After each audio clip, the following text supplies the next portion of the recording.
बिस्मिल्लाहिर्रहमानिर्रहीम। अस्सलाम वालेकुम नाज़रीन, आप यूट्यूब चैनल देख रहे हैं। मैं इमरान खान हूँ।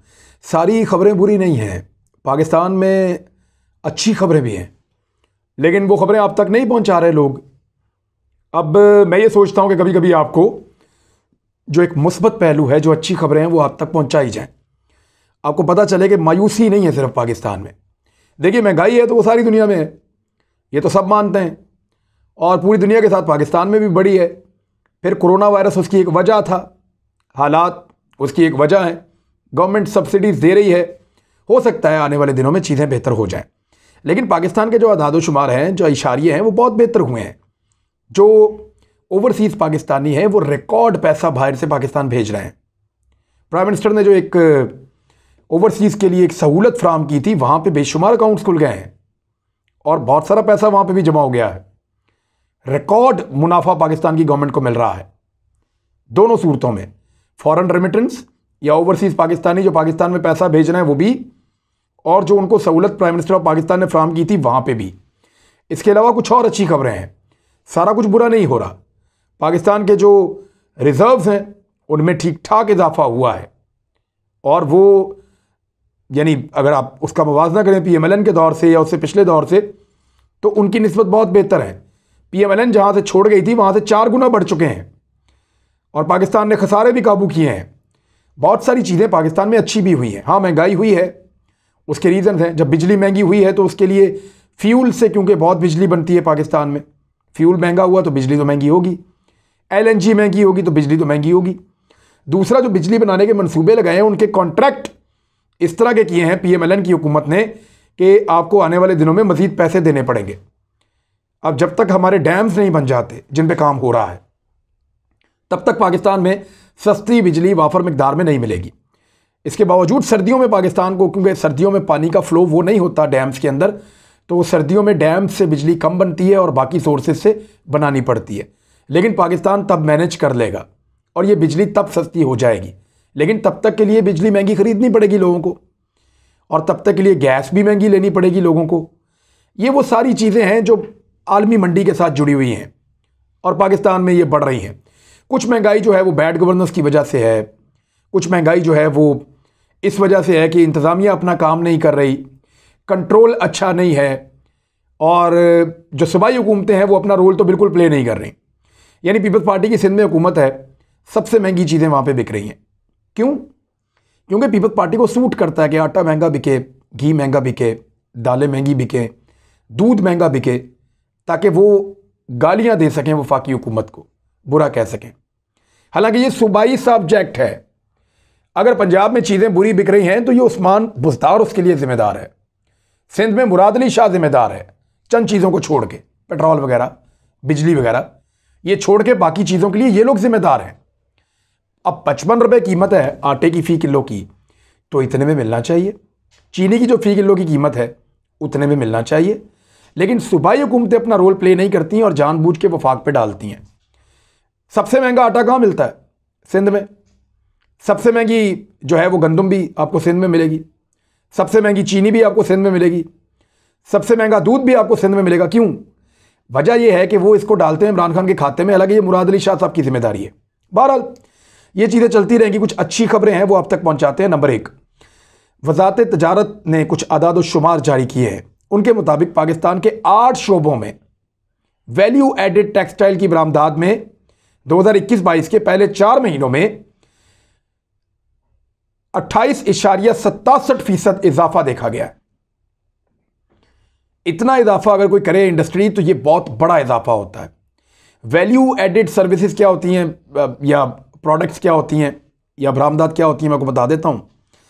अगर आप रुई पाकिस्तान से बाहर भेज रहे हैं, काटन, रुई, कपास, तो ये सिंपल आप कपास भेज रहे हैं, रुई भेज रहे हैं। लेकिन अगर आप उससे धागा बनाते हैं तो वो एक वैल्यू ऐड हो गई। उस धागे से आप कपड़ा बनाते हैं तो मज़ीद वैल्यू ऐड हो गई। उस कपड़े को आप सी लेते हैं तो मज़ीद वैल्यू ऐड हो गई, और सी के जो उससे आप फाइनल प्रोडक्ट बना के उसके ऊपर आप स्टैम्प करके, ब्रांडिंग करके आप बाहर भेजते हैं तो बहुत अच्छी वैल्यू ऐड हो गई। मैं मिसाल देता हूँ आपको कि रुई आपको मिसाल के तौर पर आप 10 रुपये की बेचते हैं, तो जब आप उसे धागा बनाएंगे तो वो 25 रुपये का बिकेगा। धागे से जब कपड़ा बनाएंगे तो वो आपका 35 रुपये का बिकेगा। कपड़े को जब आप सी लेंगे तो वो आपका 50 रुपये का बिकेगा, और जब आप उसको सीने के बाद उसकी ब्रांडिंग करके, उसकी प्रमोशन करके और फिर आप उसको बेचेंगे तो वो आपका 100 रुपये का बिकेगा। तो आपने 10 रुपये की चीज़ 100 रुपये में बेच दी। ये है जी वैल्यू एडिशन। तो ये वैल्यू एडेड सर्विसेज जो हैं पाकिस्तान ने प्रोवाइड की है दुनिया को। वैल्यू एडेड टेक्सटाइल की बरामदात बढ़ी है और ये 28.67%, लगभग 29% के करीब बढ़ी हैं।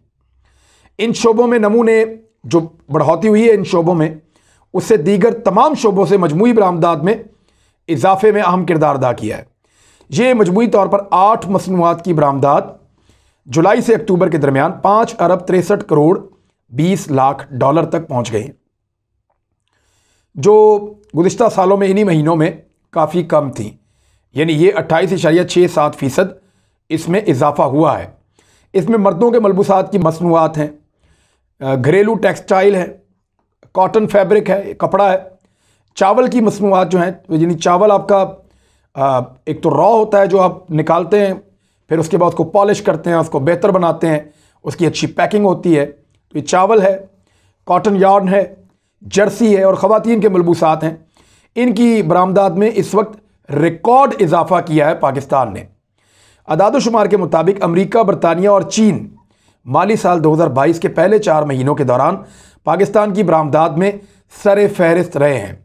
ख़ास तौर पे अमेरिका में पाकिस्तान ने 2 अरब 8 करोड़ अमेरिकी डॉलर्स का सामान भिजवाया है, जबकि पिछले सालों में पाकिस्तान मैक्सिमम 1 अरब और 55 करोड़ डॉलर तक का सामान भिजवा सका था।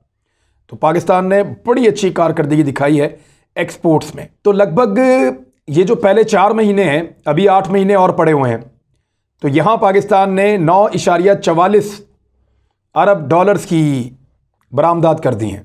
बहुत बड़ी कामयाबी है। पाकिस्तान कोशिश करेगा कि 30 अरब डॉलर तक पाकिस्तान की तारीख में पहली मरतबा पाकिस्तान पहुँच जाए। पहले कभी भी नहीं पहुँचा। इमरान खान साहब के दौर में सबसे ज़्यादा एक्सपोर्ट्स हो रही हैं। अगर ये 30 अरब डॉलर तक पहुँच जाती हैं और पाकिस्तान जो बाहर से चीज़ें मंगवाता है, जो दरामदात हैं, उनको पाकिस्तान किसी तरह कम करता है, तो इससे पाकिस्तान को बहुत फ़ायदा पहुँचेगा। बैलेंस ऑफ पेमेंट हो सकता है। आने वाले सालों में डॉलर की कीमत या रुपए की कीमत बेहतर हो सकती है, डॉलर की कीमत कम हो सकती है और पाकिस्तान के खसारों में भी कमी हो सकती है।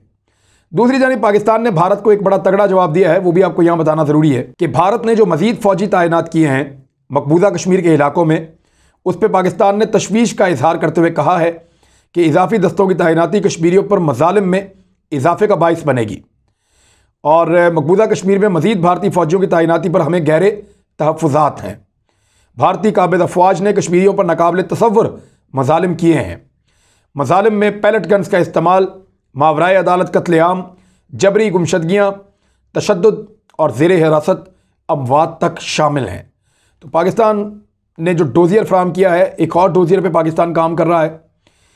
आने वाले वक्त में वो भी आलमी बरादरी को फ्राहम किया जाएगा और 9 लाख से ज़ायद इस वक्त भारत की फ़ौज हो गई है जो मौजूद है मकबूजा कश्मीर में निहत्ते कश्मीरियों पर जुल्म करने के लिए।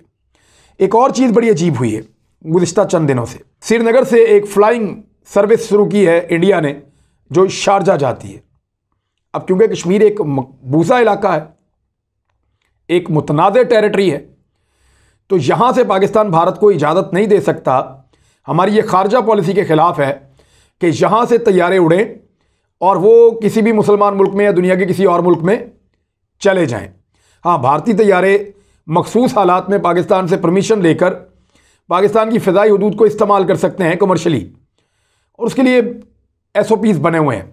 पाकिस्तान भी भारतीय फ़िज़ाई हदूद जो है उसको इस्तेमाल करता है कमर्शली जब पाकिस्तान ने उस तरफ कहीं जाना होता है भारत को क्रॉस करके।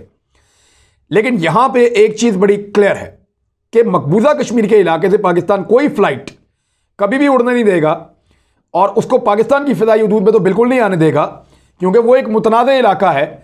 हम वहाँ के जो फ़्लाइट ऑपरेशंस हैं उनको गैर कानूनी समझते हैं और भारत के वहाँ पे कब्ज़े को गैर कानूनी और गैर इखलाकी समझते हैं। लिहाजा वहाँ पे किसी भी फ़्लाइट ऑपरेशन की इजाज़त पाकिस्तान भारत को नहीं दे सकता। लेकिन यहाँ एक गलती हुई है, उस गलती की तस्हीह की है वज़ारत ख़ारजा ने। पाकिस्तानी फ़िज़ाई हदूद के भारतीय इस्तेमाल में गफलत हुई है। वज़ीर ख़ारजा शाह महमूद कुरैशी ने कहा कि इंडियन परवाज़ों की जानिब से पाकिस्तान की फ़िज़ाई हदूद के इस्तेमाल पर वज़ारत ख़ारजा का मौक़िफ़ बड़ा वाज़ेह है। एविएशन मिनिस्ट्री को हमारा मौक़िफ़ लेना चाहिए था। एविएशन जो हवाबाजी की मिनिस्ट्री होती है, सरवर खान साहब के पास है, अपनी मिनिस्ट्री के अलावा उनको सारा कुछ ही पता है। अगर वज़ारत ख़ारजा का नुक्ता नज़र लिया जाता तो हमारा बड़ा वाज़ेह मौक़िफ़ था, है और रहेगा। जब हमारे इल्म में आया तो हमने इसका नोटिस लिया और हमारी तजवीज़ पर अब ये मामला रोक दिया गया है। यानी वहाँ से कुछ 3 परवाज़ें मेरी इत्तला के मुताबिक वो श्रीनगर से उड़ी और पाकिस्तान को क्रॉस करते हुए वो गई शारजा, और पाकिस्तान इस ऑपरेशन की इजाज़त उसूली तौर पे नहीं दे सकता। लिहाजा वज़ारत ख़ारजा ने मुदाखलत की है।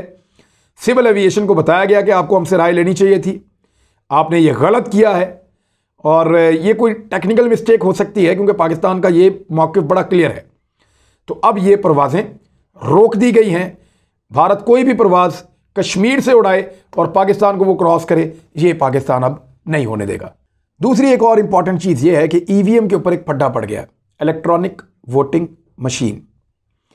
ये मशीन मैंने आपको बताया था कि न्यूट्रल करेगी हर चीज़ को, जो जिसको वोट डालेगा उसी को पड़ेगा। हमने चेक किया है, इसके अंदर कोई ऐसी गुंजाइश या कोई ऐसी चीज़ है भी नहीं।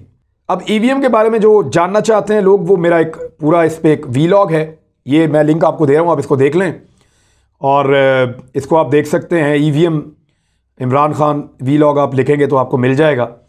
वहाँ पे आप जाके देखें कि मैंने वो मशीन आपको खुद दिखाई है और प्रैक्टिकली उसकी एक एक चीज़ बताई है। वो मशीन धांधली को हमेशा के लिए ख़त्म कर देगी। लेकिन मज़े की बात यह है कि धांधली करने वाले इतने सारे हैं कि इमरान खान को लग पता गया है। यानी उनकी अपनी पार्टी के अंदर से लोग आवाज़ें उठा रहे हैं कि यार ये कौन सी मशीन लेके आ रहे हैं, हमने इलेक्शन नहीं लड़ना। वो जिनको आदत है धांधली से जीतने की, PMLN मुसीबत पड़ी हुई है, यार इलेक्शन लड़ना है, कौन सी मशीन ला रहे हैं। पीपल्स पार्टी, सिंध में हम इलेक्शन लड़ते हैं अच्छा खासा, ये कौन सी मशीन ला रहे हैं। क्यू लीग, उनको भी। MQM, उनको 1-1 मिनट में 4-4, 6-6 वोट लेने की आदत है। 1 मिनट में एक पोलिंग स्टेशन में 4 से 6 वोट। मैं आपसे थोड़ी सी बात करता हूँ, 1 मिनट गुजर जाता है। इस 1 मिनट में आपको लगता है 4 या 6 वोट डल सकते हैं। MQM को डलते रहे 4-4, 6-6 वोट 1-1 मिनट में। हालांकि एक वोट को डलने में 2 मिनट 3 मिनट लग जाते हैं। वो 1 मिनट में 4-4, 6-6 वोट कौन से को हवाई मखलूक आई थी जो डाल रही थी। बहरहाल उन सबको आदत है पुराने तरीक़ेकार से इलेक्शन लड़ने की, निज़ाम के बेनिफिशरी हैं, निज़ाम की आदत है, तो वो सारे के सारे खिलाफ खड़े हो गए। अब इमरान खान साहब का एक बड़ा इम्तिहान है उनकी सियासी बसीरत का, कि वो कैसे इन सबको कायल करेंगे और कैसे EVM मशीन के ऊपर सबको राज़ी करेंगे और उसको पाकिस्तान का कानून बनाएंगे। नंबर 1। नंबर 2, एक और बड़ा सवाल पैदा होता है इमरान खान साहब पे कि ओवरसीज़ पाकिस्तानियों को वो कैसे वोट डालने का हक देंगे। 90 लाख से ज़्यादा ओवरसीज़ पाकिस्तानी हैं, सबके वोट बने हुए हैं, वो वोट डालना भी चाहते हैं। कैसे इमरान खान साहब उनको हक दिलवाएंगे कि वो वोट डालें। वो जिस पॉलिटिकल पार्टी को वोट डालेंगे वो हारने से जीतने वाली पोजीशन में आ जाएगी। और पाकिस्तान तहरीक इंसाफ को या इमरान खान साहब को इसका फ़ायदा पता है, PMLN को और पीपल्स पार्टी को इसका नुकसान भी पता है। यहाँ पे काफ लीग के भी ओवरसीज़ वोट नहीं होंगे, MQM के तो बहुत ही थोड़े हैं। यानी अल्ताफ़ हुसैन अगर आज भी कहीं पे मुज़ाहरा शुज़ाहरा कराते हैं तो वो 20, 22, 15 लोगों का मुज़ाहरा होता है पूरी दुनिया में। तो वो लोग पार्टीज़ कमज़ोर हैं ओवरसीज़ में, वो कभी नहीं चाहेंगे कि ओवरसीज़ पाकिस्तानियों को वोट देने का हक मिले। ये भी एक बड़ा इमरान खान साहब के सामने चैलेंज होगा कि वो किस तरीके से ये करते हैं। बहरहाल इमरान खान साहब ने PTI और इत्तेहादी जमातों के मुतअद्दिद कानून साज़ों से मुलाकात की है। चेयरमैन सेनेट सादिक संजरानी से, डिप्टी चेयरमैन बिरज़ा मोहम्मद आफरीदी से और कायदे ऐवान शहजाद वसीम से भी उन्होंने मुलाकात की है। मुख्तलिफ लोगों को वो कायल करने की कोशिश कर रहे हैं कि ये मशीन ले आओ, ओवरसीज़ पाकिस्तानियों को भी वोट डालने का हक दो ताकि निज़ाम सीधा हो जाए। लेकिन ऐसा होता हुआ दिखाई नहीं दे रहा क्योंकि सब लोग एक तरफ खड़े हो गए हैं, इमरान खान एक तरफ खड़ा हो गया है और वहाँ पे जीत के इम्कानात कम हैं। लेकिन मायूसी नहीं होती, मेरे ख्याल में पाकिस्तान के लिए जो बेहतर है वो अब हो जाना चाहिए। मुस्लिम लीग काफ जिन्होंने 3 साल से ज़्यादा हुकूमत कर ली है, पंजाब में उनके कोई काम नहीं रुके, बल्कि मैं ये जानता हूँ कि पंजाब में हुकूमती जमात के MPs MNAs को कोई काम पड़ता है तो वो उस्मान बुज़दार की बजाय परवेज़ इलाही साहब से रब्ता करते हैं, क्योंकि वो ज़्यादा इफ़ेक्टिव हैं और ज़्यादा अच्छे तरीके से काम करवा सकते हैं। उनका असर रसूख भी ज़्यादा है, ब्यूरोक्रेसी में उनकी बात भी ज़्यादा मानी जाती है। लेकिन वही काफ लीग अब कह रही है कि हमें हमारा हक नहीं मिल रहा। वो ये कह रहे हैं कि हमारे वज़रा को नज़रअंदाज किया जा रहा है। एक्चुअली बात यह है कि क्योंकि ये हुकूमत अब तकरीबन वक्त पूरा करने वाली है, वक्त कम रह गया है, तो अब इससे अपने आप को डिस्टेंस करेगी पॉलिटिकल पार्टीज़, ताकि अगले इलेक्शन के लिए अपने आप को इंडिपेंडेंटली तैयार किया जाए। ये पाकिस्तान की पॉलिटिक्स का हिस्सा है। MQM यही सब कुछ करती थी पीपल्स पार्टी के साथ, काफ लीग भी करती थी उनके साथ, अब यही सब कुछ वो PTI के साथ कर रहे हैं। लेकिन अगले इंतखाबात में कौन कितना और क्या हासिल करता है, इसका इन्हिसार इलेक्टोरल रिफॉर्म्स के ऊपर है। तो आने वाले दिनों में बहुत सारी पॉलिटिक्स थोड़ी बाकी है। अभी तो अपोजिशन के जलसे जुलूस शुरू हो रहे हैं और उसके अलावा वो एक लॉन्ग मार्च का भी इरादा रखते हैं। देखते हैं कि ये ऊँट किस करवट बैठता है, क्योंकि इमरान खान साहब अभी तक अवाम में नहीं निकले, और क्या अवाम में अभी भी उनकी इतनी पजीराई है, ये सवाल, इसका जवाब तब मिलेगा जब वो बाहर आएंगे और अवाम को आवाज़ देंगे। अवाम इस दफ़ा उनको रिस्पॉन्ड करते हैं या नहीं, ये सवाल तकरीबन सबके दिमाग में है। जवाब तब मिलेगा जब वो आवाज़ देंगे। अब तक के लिए इतनी, अपना ख्याल रखिएगा, अपने चैनल का भी। अल्लाह हाफ़िज़।